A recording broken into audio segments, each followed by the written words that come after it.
ছাত্ৰ ছাত্ৰীসকল, আজি মই তোমালোকৰ ক্লাছ 6ৰ সমাজ বিজ্ঞান পাঠ্যপুথিৰ অসম, জলবায়ু, প্ৰাকৃতিক উদ্ভিদ, বন্যপ্ৰাণী আৰু কৃষি এই পাঠটোৰ অনুশীলনীসমূহক সমাধান কৰি দিম। গতিকে ভিডিঅ'টো শেষলৈকে চাই যাবা আৰু এতিয়ালৈকে যদিহে চেনেলটো ছাবস্ক্ৰাইব কৰি লোৱা নাই কৰি লোৱা, কাৰণ তোমালোকৰ এনেধৰণৰ ভিডিঅ'বোৰ ইয়াতে পাই থাকিবা। অনুশীলনী, তোমালোকৰ 1 নম্বৰ অনুশীলনীটো দিয়া আছে যে উত্তৰ লিখা। ক, অসমৰ একেবাৰে পশ্চিম সীমাত অৱস্থিত ৰাষ্ট্ৰীয় উদ্যানখনৰ নাম কি? ইয়াৰ উত্তৰত তোমালোকে লিখিবা ৰায়মনা ৰাষ্ট্ৰীয় উদ্যান। তোমালোকৰ খ প্ৰশ্নটো দিয়া আছিল যে চিৰসেউজীয়া উদ্ভিদৰ প্ৰধান বৈশিষ্ট্য কি? ইয়াৰ উত্তৰত তোমালোকে লিখিবা যে চিৰসেউজীয়া উদ্ভিদৰ প্ৰধান বৈশিষ্ট্য হ'ল ইহঁতৰ পাত সদায় সেউজীয়া হৈ থাকে। তোমালোকৰ গ প্ৰশ্নটোত সুধিছিল যে মানাহ ৰাষ্ট্ৰীয় উদ্যান কোন জিলাত অৱস্থিত? ইয়াৰ উত্তৰত তোমালোকে লিখিবা যে বাক্সা আৰু চিৰাং জিলাত। তোমালোকৰ ঘ প্ৰশ্নটো দিয়া আছিল যে প্ৰাকৃতিক উদ্ভিদ বুলিলে কি বুজা? ইয়াৰ উত্তৰত তোমালোকে লিখিবা যে মানুহৰ প্ৰভাৱ নপৰাকৈ বা লালন পালন নোপোৱাকৈ প্ৰাকৃতিকভাৱে ডাঙৰ দীঘল হোৱা গছ-গছনিকে প্ৰাকৃতিক উদ্ভিদ বোলে। তোমালোকৰ 2 নম্বৰ অনুশীলনীটো দিয়া আছিল যে চমু উত্তৰ লিখা। ক, জলবায়ু বুলিলে কি বুজা? ইয়াৰ উত্তৰত তোমালোকে লিখিবা একোটা অঞ্চলৰ কমেও 50 বছৰৰ সূৰ্যৰ পোহৰ, বায়ুৰ উষ্ণতা আৰু চাপ, বতাহ, বৰষুণ, আৰ্দ্ৰতাৰ গড় অৱস্থাটোক সেই অঞ্চলটোৰ জলবায়ু বোলা হয়। গতিকে জলবায়ু বুলিলে আমি ঠাই এখনৰ 40-50 বছৰৰ বতৰৰ গড় অৱস্থাক বুজো। তোমালোকৰ শ প্ৰশ্নটো দিয়া আছিল অসমৰ প্ৰধান ঋতু কেইটা আৰু কি কি? ইয়াৰ উত্তৰত তোমালোকে লিখিবা যে অসমৰ প্ৰধান ঋতু 4টা।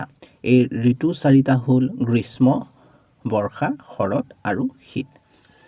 তোমালোকৰ গ প্ৰশ্নটো দিয়া আছিল যে বৰ্ষাকাল ধান খেতিৰ বাবে উপযোগী হোৱাৰ কাৰণ কি?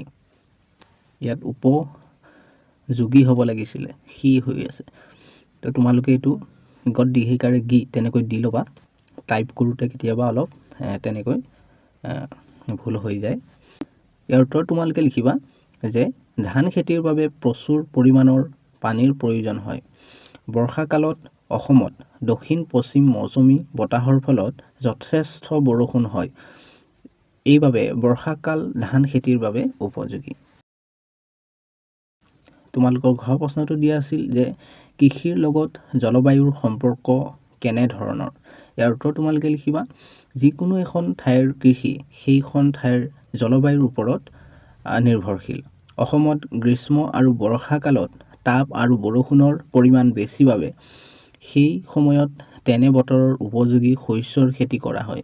আনহাতে শীতকালত তাপ আৰু বৰষুণৰ পৰিমাণ কম বাবে তাপ আৰু পানী কম পৰিমাণে লগা খেতি কৰা হয়।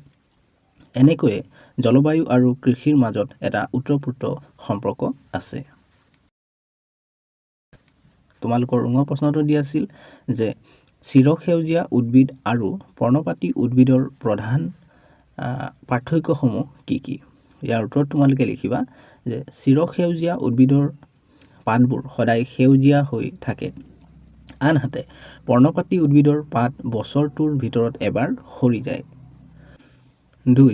চিৰসেউজীয়া উদ্ভিদক গড়ে 200 চেণ্টিমিটাৰতকৈ বেছি বৰষুণ লাগে। আনহাতে পৰ্ণপাতী উদ্ভিদক গড়ে 80 চেণ্টিমিটাৰৰ পৰা 200 চেণ্টিমিটাৰ বৰষুণ লাগে।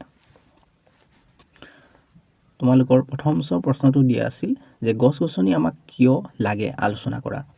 ইয়াৰ উত্তৰত তোমালোকে লিখিবা যে গছ-গছনি মানুহৰ জীৱনত প্ৰচুৰভাৱে ব্যৱহাৰ হোৱা এবিধ প্ৰকৃতিৰ উপাদান। আমাৰ কামত আহে বাবে ইয়াক আমি প্ৰাকৃতিক সম্পদ বুলিও কওঁ। গছ-গছনিয়ে এৰি দিয়া অক্সিজেন গেছ আমি উশাহত লওঁ, আকৌ আমি উৎপন্ন কৰা কাৰ্বন ডাই অক্সাইড গেছ গছ-গছনিয়ে শুহি লয়। গছ-গছনিৰ বাবেই আমাৰ বায়ুমণ্ডলৰ প্ৰদূষণ বহু পৰিমাণে নিয়ন্ত্ৰণ হয়। গছ-গছনিৰ সহায়ত আমি ঘৰ-দুৱাৰ, দলং, চকী, মেজ আদিকে ধৰি অনেক আচবাব তৈয়াৰ কৰি লওঁ।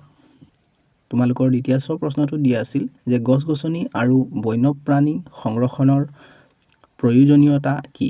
আলোচনা কৰা। ইয়াৰ উত্তৰ তোমালোকে এনেদৰে লিখিবা যে গছ-গছনি অবিহনে পৃথিৱীৰ উপৰিভাগ সৌন্দৰ্যহীন। পৃথিৱীৰ সৌন্দৰ্য ৰক্ষাৰ লগতে গছ-গছনিয়ে প্ৰাণী জগতক সুৰক্ষা দি আহিছে আৰু আমাৰ জীৱন ধাৰণত বিশেষভাৱে সহায় কৰি আহিছে।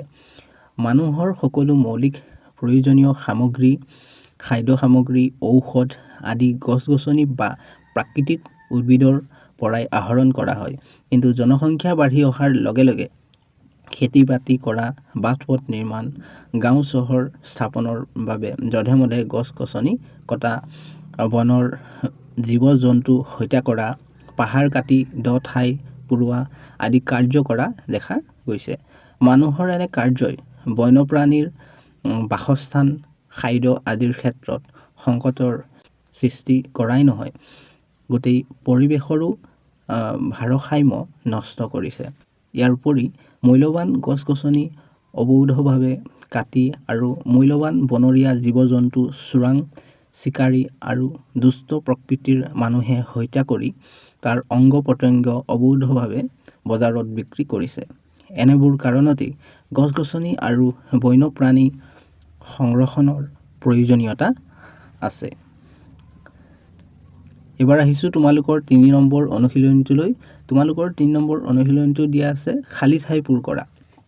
ক কোনো এটা অঞ্চলৰ কমেও ৫০ বছৰৰ সূৰ্যৰ পোহৰ, উষ্ণতা, বায়ুৰ চাপ, বৃষ্টিপাত, আৰ্দ্ৰতা আদিৰ গড় অৱস্থাকে ইয়াত তোমালোকে লিখিবা জলবায়ু বুলি কোৱা হয়। হয়তো চাইছোঁ জলবায়ুৰ বৈশিষ্ট্যৰ ওপৰত ভিত্তি কৰি অসমত বছৰটোক ইয়াত তোমালোকে লিখিবা ৪টা ঋতুত ভাগ কৰিব পাৰি। গতো চাইছোঁ ভাৰতৰ চাহ উৎপাদনৰ ক্ষেত্ৰত অসমৰ স্থান ইয়াত তোমালোকে লিখিবা প্ৰথম। এবাৰ ঘৰটো চাইছোঁ ইয়াত তোমালোকে লিখিবা দক্ষিণ পশ্চিম মৌচুমী বতাহৰ বাবে বৰ্ষাকালত অসমত প্ৰচুৰ পৰিমাণে বৰষুণ হয়। এবাৰ ৰঙতো চাইছোঁ বৰ্তমান অসমত মুঠ ইয়াত তোমালোকে লিখিবা ১৭খন অভয়াৰণ্য আছে। ইয়াৰ প্ৰথম শ্বটো চাইছোঁ ইয়াত দিয়া আছে কাজিৰঙা ৰাষ্ট্ৰীয় উদ্যান, ইয়াত তোমালোকে লিখিবা এশিঙীয়া গড়ৰ বাবে বিখ্যাত। এবাৰ দ্বিতীয় শ্বটটো চাইছোঁ শীতকালত দিন চুটি আৰু ৰাতি দীঘল হয়। এবাৰ আহিছোঁ তোমালোকৰ ৪ নম্বৰ অনুশীলনীটোলৈ। তোমালোকৰ ৪ নম্বৰ অনুশীলনীটো দিয়া আছে শুদ্ধ উত্তৰটো বাছি উলিয়া। ইয়াৰ পৰা আমি শুদ্ধ উত্তৰবোৰ বাছি উলিয়াব লাগে। কতো চাইছোঁ পৃথিৱীৰ ভিতৰত সৰ্বোচ্চ বৰষুণ হোৱা ঠাইখন হ'ল, ইয়াত তোমালোকে লিখিবা এই দুইটো শুদ্ধ হ'ব মৌচিনৰাম। হয়তো চাইছোঁ কাজিৰঙা ৰাষ্ট্ৰীয় উদ্যান অসমৰ কোন জিলাত অৱস্থিত? তোমালোকে গোলাঘাটটো লিখিবা উত্তৰ দি পেলাই, এইটো হ'ব শুদ্ধ উত্তৰটো। এবাৰ গটো চাইছোঁ এবছৰত একোবাৰকৈ নিজৰ পাত সলোৱা উদ্ভিদ হ'ল, পৰ্ণপাতীটো শুদ্ধ হ'ব। এবাৰ ঘৰটো চাইছোঁ উদ্ভিদে এৰি দিয়া গেছবিধৰ নাম কাৰ্বন ডাই অক্সাইড, অক্সিজেন, নাইট্ৰজেন, এইটো হ'ব অক্সিজেন। তাৰপিছত চাইছোঁ তোমালোকৰ ৫ নম্বৰ অনুশীলনীটো। তোমালোকৰ ৫ নম্বৰ অনুশীলনীটো দিয়া আছে যে সমভূমি অঞ্চলৰ কৃষি আৰু পাহাৰীয়া অঞ্চলৰ কৃষিৰ মাজত কি কি পাৰ্থক্য আছে লিখা। ইয়াৰ উত্তৰত তোমালোকে লিখিবা সমভূমি অঞ্চলৰ কৃষিভূমিসমূহ সাৰুৱা হোৱাৰ বাবে ই কৃষি কাৰ্যৰ বাবে উপযোগী, আনহাতে পাহাৰীয়া অঞ্চলৰ কৃষিভূমি শিলাময় হোৱাৰ বাবে কৃষিৰ বাবে বিশেষ উপযোগী নহয়। খ সমভূমি অঞ্চলত খেতিৰ উপযোগী মাটি যথেষ্ট উপলব্ধ, কিন্তু পাহাৰীয়া অঞ্চলত সমান ঠাই পাবলৈ টান বাবে কৃষি কাৰ্যৰ বাবে মাটিৰ অভাৱ হয়। ক সমভূমি অঞ্চলত খেতিৰ বাবে প্ৰয়োজনীয় পানী সহজেই উপলব্ধ, আনহাতে পাহাৰীয়া অঞ্চলত খেতিৰ বাবে প্ৰয়োজনীয় পানীৰ যোগান ধৰা সহজ নহয়। এই ৫ নম্বৰ অনুশীলনীৰ পাছত তোমালোকৰ ৬ নম্বৰ অনুশীলনী আছিল আৰু সেই ৬ নম্বৰ অনুশীলনীটোত এটা প্ৰকল্প দিয়া আছিল সেইটো তোমালোকে নিজে কৰিব লাগিব। তো মৰমৰ ছাত্ৰ ছাত্ৰীসকল, অনুশীলনীসমূহ ইয়ালৈকে আছিল। তোমালোকৰ সমাজ বিজ্ঞান পাঠ্যপুথিৰ অন্য পাঠবোৰৰ অনুশীলনীসমূহৰ ভিডিঅ'বোৰৰ লিংকবোৰ এই ভিডিঅ'টোৰ তলতে পাই যাবা। ইয়াতে ক্লিক কৰি চাই ল'ব পাৰিবা। আৰু এতিয়ালৈকে যদিহে চেনেলটো ছাবস্ক্ৰাইব কৰি লোৱা নাই, কৰি লোৱা, কাৰণ তোমালোকৰ এনেধৰণৰ ভিডিঅ'বোৰ ইয়াতে পাই থাকিবা। ভিডিঅ'টো ইয়াতে সমাপ্ত কৰিছোঁ। ধন্যবাদ।